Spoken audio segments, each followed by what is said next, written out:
नमस्कार मित्रांनो, बिग बॉसच्या घरात होणार आहे तन्वी, प्राजक्ता व संकेतमध्ये शाब्दिक चकमक. तन्वी मारणार प्राजक्ता व संकेतला टोमणे. चला तर आपण जाणून घेऊया नक्की काय झालं आहे बिग बॉसच्या घरात. तन्वी गार्डन एरियात राकेश व दीपाली सोबत बसून ब्रेकफास्ट करत आहे व प्राजक्ता बाल्कनी एरियामध्ये आराम करत आहे. हे बघून तन्वी प्राजक्ताला बोलते, ए साखरगोळी, डोंगळ्या झाल्या आजूबाजूला, उठ. हे ऐकून राकेश असतो. प्राजक्ता बोलते, मुंगळा म्हणतात त्याला, मुंगळा. तिथे संकेत येतो व तन्वीला बोलतो, उगीचच स्वतःला साखरगोळी म्हणून घेऊ नको, त्याला डोंगळा म्हणून घे, रिलॅक्स. राकेश बोलतो, तिला साखरगोळी म्हणते आहे. तन्वी बोलते, अरे पुरं शिकायला हवं होतं. संकेत बोलतो, काही शिकायची गरज नाही आहे अशा गोष्टी.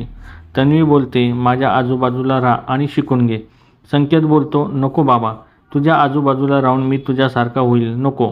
तन्वी बोलते, तू माझ्यासारखा नाही होऊ शकत, वन पीस आहे मी. तन्वी कोलते, अख्खी बाल्कनी गँग घराबाहेर गेली आहे, तरी पण प्राजक्ता बाल्कनी एरियात सोडायला तयार नाही आणि अजून बाकीच्या सदस्यांना बाल्कनीत घेऊन बसत आहे. तन्वीने प्राजक्ताला व संकेतला मारलेले टोमणे हे योग्य आहेत का, हे कमेंट बॉक्समध्ये नक्की सांगा. आणि अशाच नवीन अपडेट्ससाठी आमच्या चॅनलला लाईक, शेअर आणि सबस्क्राईब करायला विसरू नका. तोपर्यंत धन्यवाद मित्रांनो.